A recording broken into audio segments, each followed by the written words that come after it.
I'm pregnant with John's child, so you, Karen, should divorce John, because it's just too pitiful for a child to grow up without a father, don't you think? With tear-filled eyes, Lisa gently stroked her still flat stomach. Behind her, Lisa's parents were glaring at me. John's childhood friend and ex-girlfriend Lisa had shocked me several times before, but this time, I was truly and deeply disappointed. After all, my husband John is already... My name is Karen. I had a happy marriage with John. The reason why it's in the past tense is because John has left this world. John went out one morning with a smile saying, "I'm off," and came back cold. He had passed away suddenly from an illness. John and I had just started our calm married life. Until recently, John and I had been troubled by my mother-in-law and Lisa, John's ex-girlfriend. Since John's death, I've had almost no contact with my mother-in-law, but she was a selfish woman. She wanted to control John's life as she wished.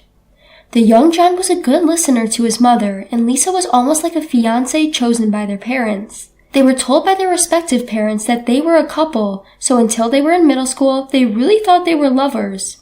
But when he became a teenager and reached puberty, John realized that it was ridiculous to have a fiancé in this day and age. Lisa seemed to like John, but John had someone else he liked, so he talked to Lisa properly and persuaded her that this relationship was strange. He had successfully parted with Lisa. But Lisa hadn't given up on John. John was good-looking and intelligent. He was really bad at sports, but that gap was one of the elements that made him popular. In other words, John was a ladies' man. So naturally, after breaking up with Lisa, he had other girlfriends. When Lisa heard that John had a girlfriend, she would show up in front of John and his girlfriend on their dates and start babbling about her memories with John. No girlfriend of John's would feel good about hearing stories like how their first kiss was when they were in kindergarten, or how they had always believed they were engaged because their parents had said so. Even when John had a girlfriend, Lisa would interfere and he ended up being dumped. Or so I've heard. Of course, I, who started dating him after he became a working adult, also received the same treatment from Lisa. Surely, it was unpleasant, but I didn't particularly want to break up with John.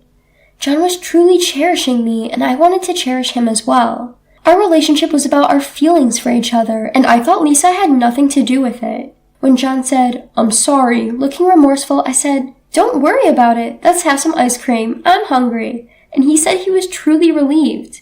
He said that was when he wanted to marry me. John and I decided to get married, but this time, Lisa and my mother-in-law formed a tag team and stood in our way. Lisa's family is quite wealthy, and it seems that my mother-in-law wanted John to marry Lisa and benefit from it herself. Since Lisa seemed to want to marry John, their interests were aligned. I was harassed many times. When I went to my in-laws' house to greet them, I was surprised when my mother-in-law invited Lisa to the house for a tea party, even though it was a day we had told them about in advance. My father-in-law was trying to calm my mother-in-law down, saying, "That's enough," but in front of my strong-willed mother-in-law, he barely had a say. Whenever she retorted, "You're so annoying. Lisa is just like a daughter to us. It's fine," my father-in-law would just shrink back and fall silent. Lisa knew all of John's past girlfriends, so I was the one she enjoyed laughing at the most, positioned as the worst-looking one. John didn't choose his wife for her looks but for her personality, but I can't believe Karen is such a wonderful person, Lisa said snidely, causing an uproar with my mother-in-law. John was furious with my mother-in-law and Lisa. "Don't ever get involved with Karen again," he yelled, taking me away from his family's house. He apologized to me repeatedly and truly did not invite his mother-in-law to our wedding. Of course, John didn't invite Lisa to the wedding either, which obviously didn't sit well with my mother-in-law and Lisa. In revenge, my mother-in-law and Lisa waited for a moment when John wasn't home and visited our new home. I was told by John that I didn't need to interact with them, so the moment I saw them on the security camera, I asked them to leave, but they didn't give up. Since they kept repeatedly ringing the doorbell and causing a commotion outside, I reluctantly opened the door because I didn't want strange rumors to spread around the neighborhood.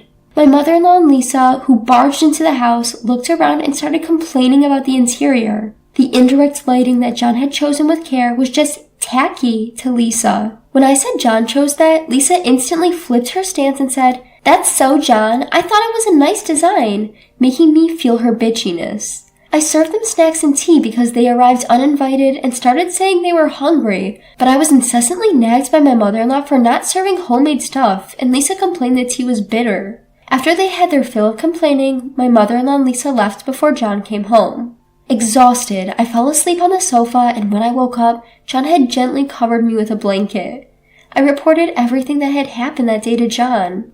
John, furious, called his family's house and Lisa to complain, but his family showed no remorse, and Lisa was thrilled to get a call from John after so long. I realized that whatever we said to these people were meaningless. After discussing it with John, we decided not to open the door if my mother-in-law and Lisa came again, and to call the police if they caused a commotion outside. If they still didn't leave, we decided to consult the police. After that, it was really tough when my mother-in-law and Lisa actually came and we had to call the police. But perhaps because they were scolded by the police, my mother-in-law and Lisa finally calmed down and never came to our house again. It was tough, but we should be able to lead a peaceful life from now on. Believing so, John suddenly passed away. At the funeral, I was in a daze all the time, clinging to the coffin and crying. My mother-in-law told me it was because I had stressed John out that he had passed away so early. If my parents hadn't defended me, I might have followed John. I thought Lisa would come to the funeral, but she didn't. Even now, I shudder to think what would have happened if they had accused me together. 3 years had passed since John's death, and I was still living in the house we had shared. It was brief, but I simply couldn't bring myself to leave the house filled with memories of my time with John. One day, as I was enjoying the peace and quiet time, the doorbell rang. When I checked, the monitor showed Lisa and a couple who resembled her, likely her parents. Behind Lisa's smiling face, her parents wore stern expressions. Though curious, I decided to invite them in. Since the anniversary of John's death was approaching, I opened the door without any suspicion, which was a mistake. Long time no see, Karen. You see, I'm pregnant with John's child, so you have to divorce John, okay? It's not fair for a child to grow up without a father, right? Lisa explained, her big eyes welling up with tears as she caressed her flat belly. I'd been flabbergasted by Lisa before, but this time I was genuinely dumbfounded. After all, my husband John had already passed away. As I was trying to make sense of her words, her parents stepped forward and began to raise their voices. Even though John was married, he made a move on our Lisa and got her pregnant. We want him to take responsibility. You aren't going to say that Lisa should raise the child alone, are you? That's completely absurd. As the trio made a scene at the entrance, I felt a chill run down my spine. Even after John's death, Lisa continued to torment him. John was always kind and gentle, but Lisa caused him so much trouble. I'd seen John stressed out over Lisa numerous times. I couldn't forgive her. With that thought, I invited Lisa and her parents inside, saying, "It's no good to keep standing there." I led them into the family room, where our family's portraits were displayed. Lisa's parents, who entered the room before her, let out a surprised, "What?" when they saw the portraits. Lisa peeked into the room, her eyes wide and her voice catching in her throat. Of course she'd be surprised to see John's portrait displayed. While they were still in shock, I unfolded a portable table in the living room, prepared enough tea for everyone, and sat down in front of the three of them. "So, Lisa, you're pregnant with John's child, huh? John passed away 3 years ago. I'd love to know how you managed to get pregnant with my late husband's child. Are you okay?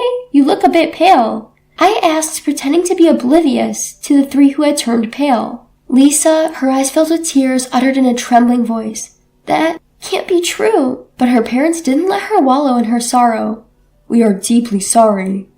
All of a sudden, Lisa's father prostrated himself, followed by her mother. Her father tugged at Lisa's arm, forcing her to prostrate herself as well. I'm sorry. We didn't think that John had passed away."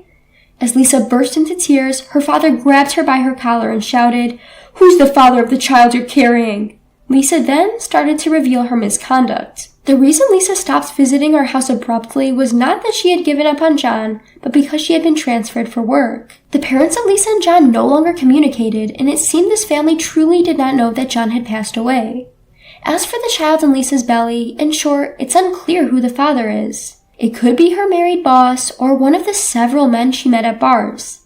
Lisa has led such a chaotic life that it was impossible to identify who the father was. Even though she was in love with John, it seemed that Lisa was trying to tear us apart by claiming the child she was carrying was John's. Despite having no relationship with John, she believed that kind-hearted John would not abandon her, now soon to be a single mother. On Lisa's confession, her mother burst into tears and her father exclaimed, "How shameful!" While I calmly asked Lisa, "How many months pregnant are you?" 3 months. The baby is already kicking." "You usually start to feel the baby move around 4 months at the earliest. You seem to be feeling the baby move quite early. Are you sure that there's really a baby in there? Considering Lisa's past actions, it was questionable whether there really was a baby in her belly. As I pierced Lisa with a cold stare, she trembled and answered, "To tell the truth, there's no baby. I love John, I really do. That's why As Lisa started to babble incoherently, her mother began to smack her on the back. Lisa's father, once again in tears, bowed deeply to me and said, "We will come another day to apologize," and left the house. To the departing three I stated, "No need for further apologies. Please don't come here again." After seeing off Lisa and her parents, who hastily retreated, I lit a candle at the home altar. I said a prayer and spoke to John. "John, thanks for lending me your strength. I'm not one to voice my opinion or get into arguments. I don't think I would have known what to do in such a heated situation. Yet, surprisingly, I was able to respond calmly to Lisa and her parents, just like John did when he was alive. John was good at calmly assessing a situation when a dispute arose and solving the problem. When Lisa and her parents bowed their heads to me, I felt a sense of clarity and I was able to respond appropriately. It felt as though John was lending me his strength. That day, I cried for John for the first time in a long time. The house without John was unbearably lonely. A few days later, despite my telling them not to come again, Lisa's parents came to visit. I didn't want them in the house filled with memories of John, so I told them to meet me at the nearby local restaurant. After preparing to go out and paying my respects at the home altar, I headed to the restaurant. There, Lisa's parents were waiting for me, looking pale. "We deeply apologize for our rudeness the other day. We're truly ashamed of our daughter," began Lisa's father. Apparently, upon hearing of John's death, Lisa burst into tears. After crying for a while, Lisa was possessed by a delusion that I might have been the cause of John's death and tried to confront me at my house, but her parents held her back and took her to a hospital instead. Lisa was diagnosed with a severe mental illness, a condition where she doesn't hesitate to hurt others if it means realizing her desires. To correct her distorted cognition, it seems she will be undergoing counseling from now on. Lisa, who quit her job because she misunderstood that she would marry John, will probably have to live a tough life facing herself while receiving counseling. Her parents are expected to bear the cost of treatment. Although they come from a wealthy family, Lisa's parents seemed quite old. They expressed their difficulty in leaving behind a daughter like her. "This is our apology for the other day." With those words, Lisa's parents handed me an envelope filled with cash. I didn't even bother to check the amount. I didn't need the money. I rejected the cash envelope right away. "I don't need this kind of money. All I want is to never have to deal with you or Lisa again. Why don't you use this money to move somewhere far away so you won't have to cross paths with me?" I said with a hint of sarcasm. Lisa's parents replied solemnly, "We would." After that, it appears they really did move. They sent a letter with the news of their move, along with some more money, which I also rejected outright. Looking at the address of their new home, it seems they moved quite a distance away. Now, Lisa will probably never be a part of my life again. "You know, our married life has been filled with so many disturbances," I said to the photograph of my late husband, John, besides his favorite cake on the altar. But still, I cherished every moment after, and my life with John was a happy one. "Thank you," I said, on what happened to be the anniversary of John's death. From now on, I plan to live my life alone without John. I will experience many joys that John didn't get to, and when I eventually join him in heaven, I will have plenty to brag about. Hey, what are you doing sleeping here? You're not seriously going to make me bring this, are you? Looking over, I found my stepson Zach pointing at the lunch on the table. Zach, who's always particular about his food, checks the contents of the sandwich inside the lunchbox and which snack is packed with the sandwich. "Oh, I'm sorry. I've got a fever of 104 degrees. I've been tormented by a high fever since this morning but I stood up, reaching to put the sandwich in the lunchbox. However, Zach roughly brushed the sandwich aside with his hand. Hey, why would you do that? Though I was suffering from the fever, I raised my voice. Then, Zach's face suddenly flushed with anger and started to tremble. He grabbed the vase from the table and threw it at me with all his might. "Your dad's parasite, don't you dare slack off at home." As Zach, my husband Ashton's son from his previous marriage, grew up, his attitude towards me worsened. But this was the first time he went this far. I staggered but managed to dodge the vase thrown by Zach. He must have been really upset to be scolded by me. I can't forgive him, but I'm too sick to deal with Zach right now. I feel like I could collapse at any moment because I'm feeling so unwell. Enough is enough. Suddenly, I hear a shout from behind me. It's unmistakably Ashton's voice, and I thought the scolding was directed at me. I had told Ashton about feeling unwell last night. It's too much, just because lunch was only a simple sandwich. When I timidly turn around, there stood Ashton. Looking furious like never before, his shoulders shaking with anger. At Ashton's feet lay the shattered pieces of the vase thrown by Zach, wetting the floor. Zach looks at me with a serves you right expression upon Ashton's entrance. Just as Zach starts to smirk and opens his mouth, an unexpected word comes out of Ashton's mouth. My name is Tracy. I'm a 49-year-old housewife. I married my current husband Ashton when I was 42. It was my first marriage, but for Ashton, this was his second. I met Ashton at my previous job. I was doing clerical work at the company, and Ashton, who frequently visited as a salesman, became an acquaintance. I've always been shy around people, but as I talked with Ashton, who was serious and honest, I was drawn to his character. Ashton had a son from his previous marriage. I was surprised when I learned that such a serious person had been married before. Could it be that even for someone like him, a marriage could fail? That's what I initially thought, but after hearing the details from Ashton, I felt sympathy. Ashton's ex-wife was quite the partier, and the divorce was caused by her infidelity. Even though he knew about her bad habits during their relationship, Ashton believed they would change. However, no matter how hard Ashton tried, the outcome didn't change. Despite saying I won't do it again, his ex-wife cheated repeatedly. Even after their son was born, her bad habits didn't stop, and Ashton finally decided to divorce. He couldn't leave his son with such a mother, a tough decision indeed.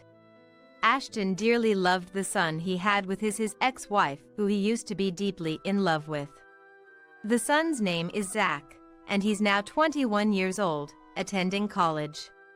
Though there's no blood relation between me and him, he became my son when I married Ashton. I had been introduced to Zach several times during our dating period. The first time I met Zach, he was 10 years old. Since it was a very sensitive issue, Ashton and I took our time to talk to Zach about it. No matter how much we loved each other, if Zach rejected us, that would be it. Being a primary school student, it was difficult for him to understand everything. To be honest, it didn't seem like it was such an important matter to Zach. Without any rejection, Zach became my son. However, once we started living together, Zach's troubles became apparent. Ashton is a businessman working in sales at a major insurance company.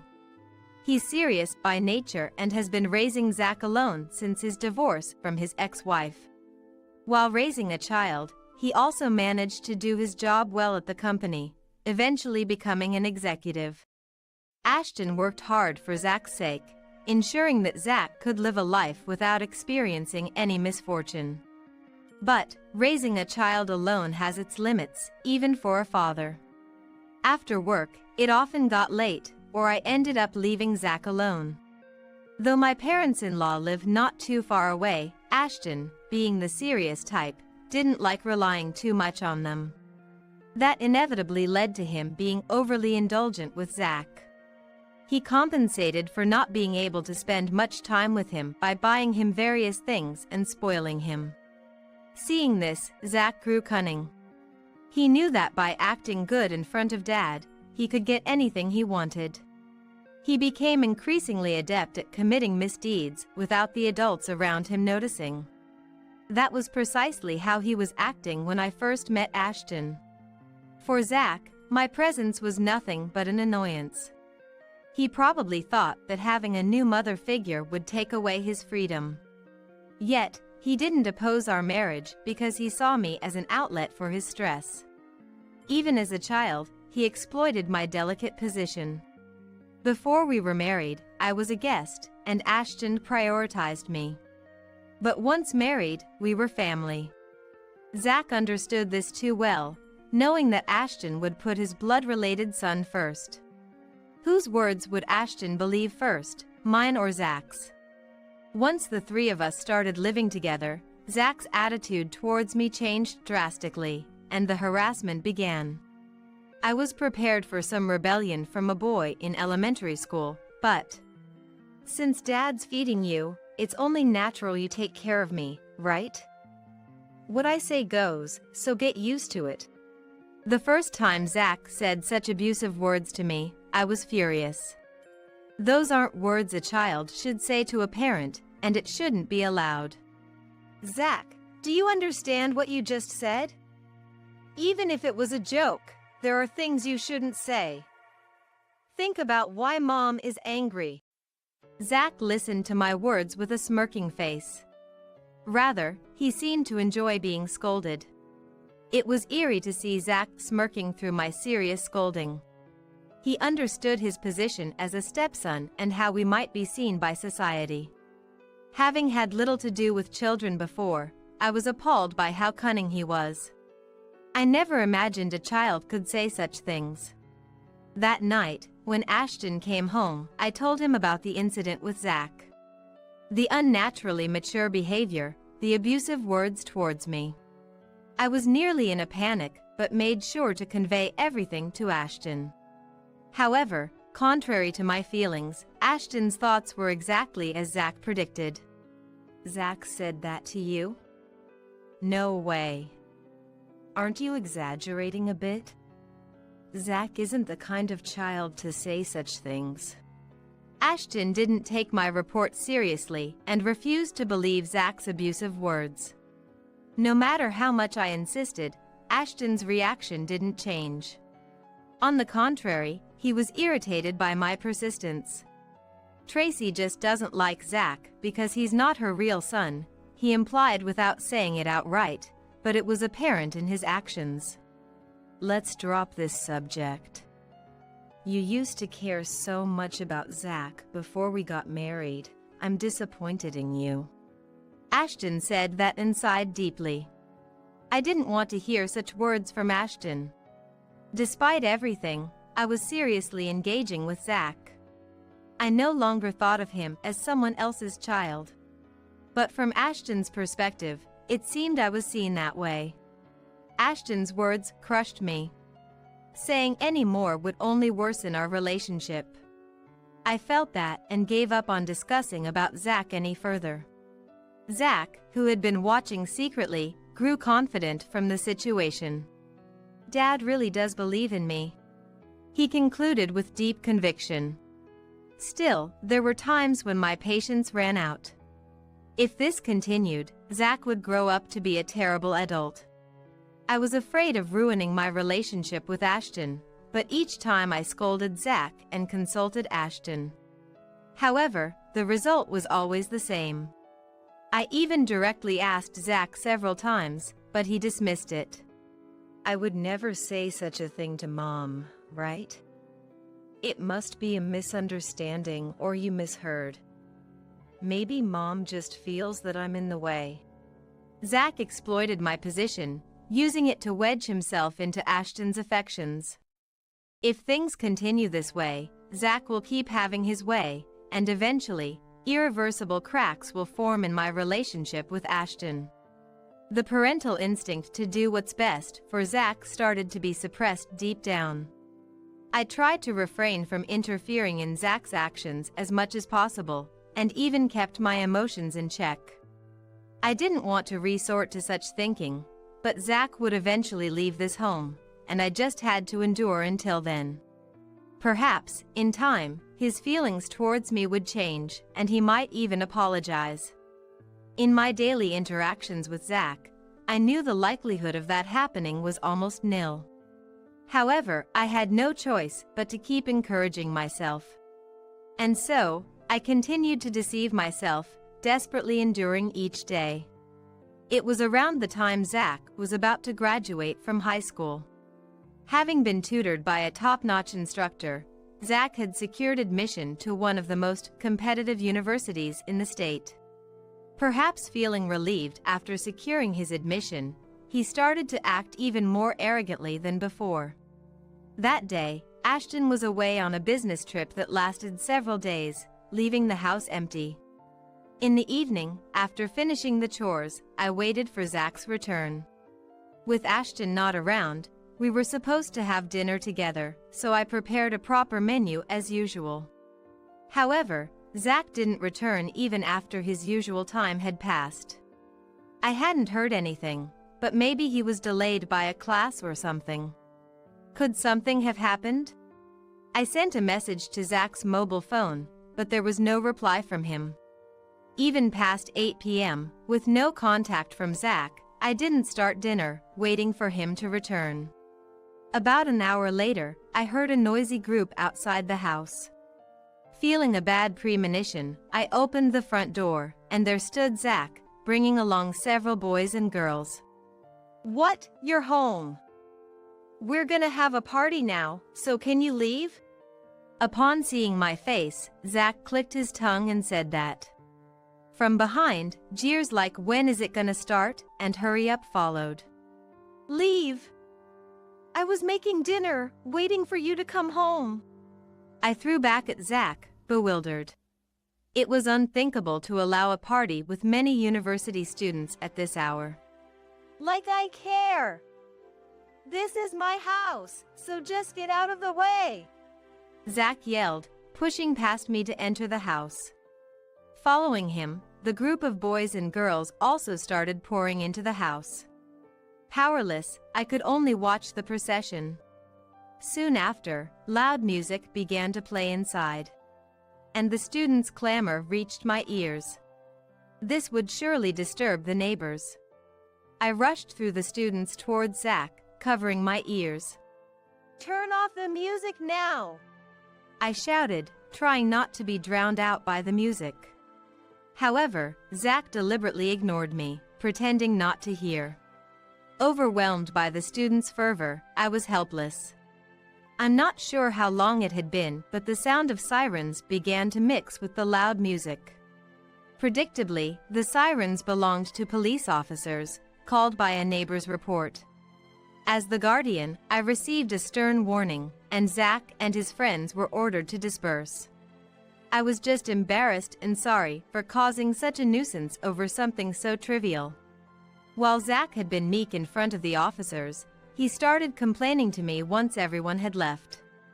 "Who called the cops? Seriously, so annoying." The next day, when Ashton returned from his trip, I reported the incident and asked him to talk to Zach. "You're not a child anymore. Act with the awareness of an adult and live without shame." Zach apologized to me sincerely after being lectured by Ashton. Later, Zach and Ashton went to apologize to the neighbors together.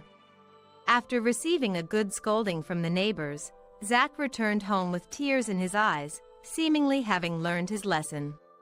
I thought Zach had truly reflected and changed, but my hopes were soon dashed. One night, sometime after Zach started university, I was suddenly hit by a chill and measured my temperature with the thermometer. I had a slight fever. Although I had no symptoms of a cold, my body felt sluggish and my head wasn't clear. I told Ashton I would go to bed early, just to be safe, and went to sleep. The next morning, the alarm clock went off at 5 a.m. as usual so I could prepare Zach's lunch. Upon waking, I was hit by a severe headache, barely able to lift myself up. Somehow managing to get out of bed, I checked my temperature. 104 degrees, this was definitely bad. However, I felt I still had to prepare Zach's lunch. Clinging to tables and walls, I barely made it to the kitchen. In this condition, it was impossible to cook properly. Normally, I make everything from scratch, including sandwiches along with homemade scones and muffins. I usually pack some fruits as well. But today, I decided to just make a simple sandwich with some vegetables to keep the nutritional balance in mind. Despite the high fever, I desperately finished making Zach's lunch. Maybe it was the relief of finishing the lunch, but I fell asleep for a moment in the dining chair, only to be awakened by Zach's voice. "Hey, what are you doing sleeping here? You're not seriously going to make me bring this, are you?" Looking up, Zach was pointing at the sandwich on the table. Zach, who's always particular about his food, checks the contents of the sandwich inside the lunchbox and which snack is packed with the sandwich. "Oh, I'm sorry. I've got a fever of 104 degrees. I stood up, reaching to put the sandwich into the lunchbox. However, Zach roughly brushed off the sandwich on the table aside with his hand. "Hey, why would you do that?" Even with the fever, I raised my voice. Then, Zach's face suddenly turned red, and his body began to shake with anger. He grabbed a vase from the table and threw it at me with all his might. "Don't slack off on housework. You're nothing but Dad's parasite." I staggered but managed to dodge the vase thrown by Zach. He must have been really upset to be scolded by me. I can't forgive him, but I'm too ill to deal with Zach right now. I feel like I could collapse at any moment because I'm feeling so unwell. "Enough is enough!" Suddenly, I hear a shout from behind me. It was undoubtedly Ashton's voice, and I thought the scolding was directed at me. I had told Ashton I was feeling unwell last night. This is too much, just because I made a simple lunch. When I timidly turned around, there stood Ashton. Looking furious like never before, his shoulders shaking with anger. At Ashton's feet lay the shattered pieces of the vase thrown by Zach, wetting the floor. Zach looked at me with a serves-you-right expression upon Ashton's entrance. Just as Zach starts to smirk and opens his mouth, Ashton shouted again. "Zach, I'm talking about you!" Zach stopped in his tracks at Ashton's angry voice, unable to comprehend Ashton's reprimand. "Huh? What are you talking about? Dad?" Zach was visibly shaken, his body trembling. Looking as if he might cry, staggering towards me. "You have a fever. Tracy, you should be resting." Ashton, still glaring at Zach, approached me and told me so. Unable to grasp the situation, I too stood frozen, unable to move. Then, Ashton gently placed his hand on my shoulder. "Just leave this to me." I cautiously looked up at Ashton's face and slowly nodded. There was no sign of resentment or anger in his gaze. If anything, his eyes conveyed regret and apology. Supported by Ashton, I managed to sit down on a nearby chair. While I sat down with Ashton's help, Zach, unable to hide his disturbance, was mouthing words as if wanting to say something. "Thank you." After seating me, Ashton began to ignore Zach and started cleaning up the broken vase pieces scattered on the floor. After gathering the shards, he carefully wiped the wet floor and picked up the flowers that were miserably scattered around. The flowers I had bought had their petals scattered from being thrown. Ashton carefully placed a few flowers into a cup filled with water. During this time, Zach was so overwhelmed by the somber atmosphere that he couldn't say anything. He seemed to understand what was coming next. As Ashton turned back to face Zach, his eyes were again filled with fierce anger. "You're no longer a child of this house. Do you understand what you've done to Mom?" Ashton muttered sternly while glaring at Zach. The kitchen fell silent, with Ashton's heavy words echoing. "Wait, Dad, what are you talking about? Stop with the bad jokes. They're not funny."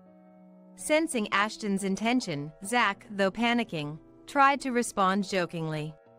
"Pack your things and leave immediately." Ignoring Zach's remarks, Ashton said this quietly before placing his hand on my shoulder in shock. "Come on, lie down in bed." I nodded silently and then went to the bedroom with Ashton's support. As I lay down, Ashton covered me with a blanket. "I'm sorry for everything up to now. I sensed he was looking down on you, but I never imagined he was acting like that behind my back. Tracy, you kept quiet for his sake, didn't you?" Ashton's voice trembled as he repeated "I'm sorry" several times. "After you rest a bit, we'll go to the hospital."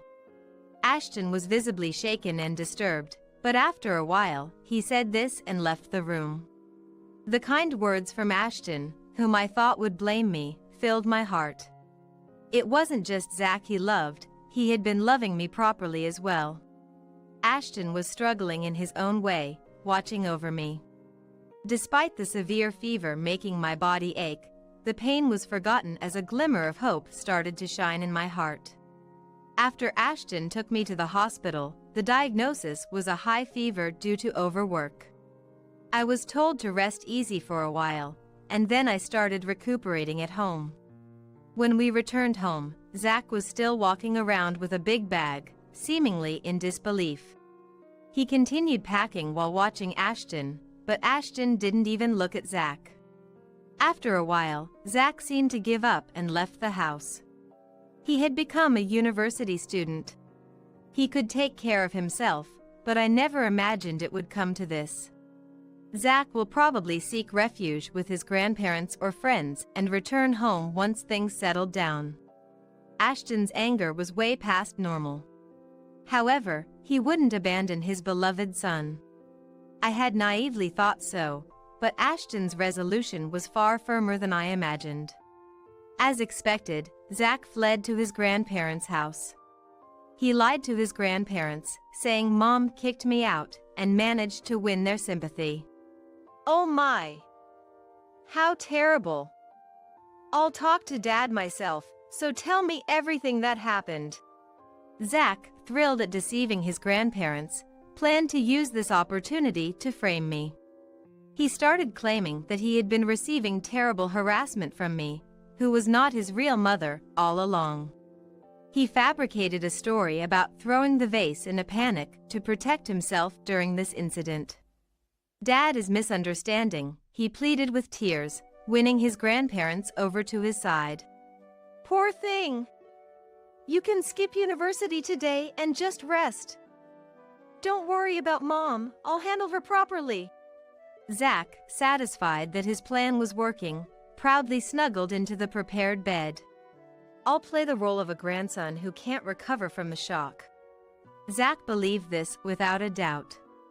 However, Zach was about to face a far worse hell. The next day, Zach wore a smug face as he left for the university, while his grandparents sent him off. He thought this might be his chance to get rid of me, the nuisance. He had been using everyone to his advantage so far, thinking it was about time. Everything seemed to be going according to his plans, but as the lecture started, his belief crumbled with a noise. Zach. I received a notice of withdrawal from the university by your dad yesterday. The instructor, recognizing Zach, said this with a troubled look. The room started buzzing at those words. What? What do you mean? That can't be right. Must be some mistake. With Zach's desperate plea, the instructor said he would check and left the classroom. Zach tried to respond confidently to the gazes from around him. Don't worry, it's gonna be fine. The teacher must have confused me with someone else. Making a fuss over nothing. Yet, a bad premonition ran through Zach's mind. No way, he wouldn't go that far. When the instructor returned, he told Zach straightforward. There's no mistake. Zach, your withdrawal has been processed. With the instructor's words, the room buzzed even more, and Zach was engulfed in despair. Filled with embarrassment, Zach's face turned red, and he dashed out of the classroom. This can't be happening. What's going on? Racing down the long corridor, Zach muttered complaints under his breath. Why dominated his thoughts, slipping out unintentionally. He pulled out his mobile phone to call Ashton.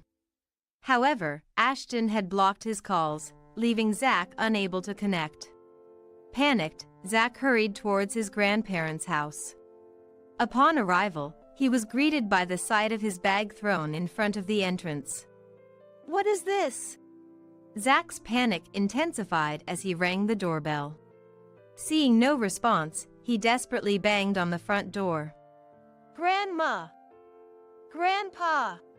He pleaded with tears in his voice, but there was no answer from inside. In that moment, Zach realized he had been betrayed by his grandparents. With nowhere else to go, Zach grabbed his discarded bag and headed home, hoping for some mistake, but the reality of the situation was clear. Sobbing, Zach rang the doorbell upon his return, and I was there to greet him. "What's happening? I was wrong. Please help me." I led in Zach, who was sobbing. And he continued to cry even louder, perhaps feeling relieved. As planned, I took Zach to the room where Ashton was waiting. Zach remained inconsolable in front of Ashton, who watched silently, waiting for the crying to stop. Eventually realizing this, Zach ceased his tears. Once Zach had stopped, Ashton, still stern, finally spoke. "What do you intend to do by coming here now?" With those words, Zach was filled with despair again. He wasn't forgiven. There was no return to this home. "You should know, Grandma and Grandpa won't let you in anymore either," I said, adding insult to injury. The plan had always been to welcome Zach if he fled to them, then to turn him away. This shock was greater than an outright rejection. It was retaliation for Zach, who had pretended to repent but betrayed my trust. He was to experience firsthand what I had endured. "There's no plan to revoke your university expulsion. If you want to continue, figure out the tuition yourself." The expulsion was Ashton's decision, not something I had considered. It was to ensure Zach faced the consequences of his actions. "Before marrying Tracy, I might have made you feel neglected. That's why I prioritized you over her. You were always good in front of me, and I believed you were repentant for your mistakes." Despite knowing better, Ashton had indulged Zach excessively, feeling sorry for him losing his mother and trying to compensate. But Zach's continuous disrespect and the vase-throwing incident were the last straw for Ashton. In a way, Ashton blamed his own upbringing for Zach's repulsive character. Unable to forgive the years of suffering Zach had caused me, Ashton had no choice but to believe in the harsh reality. Taking everything from Zach and casting him aside was also a punishment for Ashton himself. "So, I can't get help from you anymore? I can't make it on my own." Zach pleaded tearfully, but Ashton's mind was made up. As a small mercy, Ashton handed Zach a month's worth of living expenses. In this limited time, Zach had no choice but to fend for himself. For Zach, who had been coddled and used to getting his way, this was hell.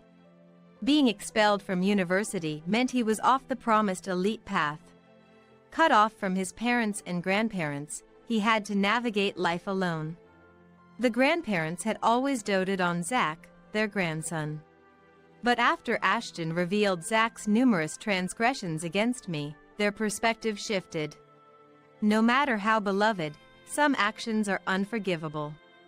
At first, the word disownment seemed to baffle them a bit. But with Ashton's firm resolve and considering Zach's own situation, they cooperated. That very day, Zach rented a room in an old, dingy apartment where he could afford with the little money he had. The bath and toilet were shared, and the room was covered with thin, grimy walls. If he ever made noise with a large group of friends like before, he would be kicked out immediately. Staring at the little money he had left, Zach shed tears. He had lost his home and his family. His friends, who had always enjoyed Zach's generosity, were gone, having only used him. Zach, always unreasonable and lacking common sense, had kept his friends around with money. Now without any support, his future was bleak. He had never worked part-time before, relying on his parents for all his social expenses. Could someone as spoiled as him even manage to work? To survive, he had to find even the most grueling jobs. Thinking about this, Zach couldn't stop the tears from flowing. A year had passed since Zach left our home. Ashton started to put me first again, like when we first met.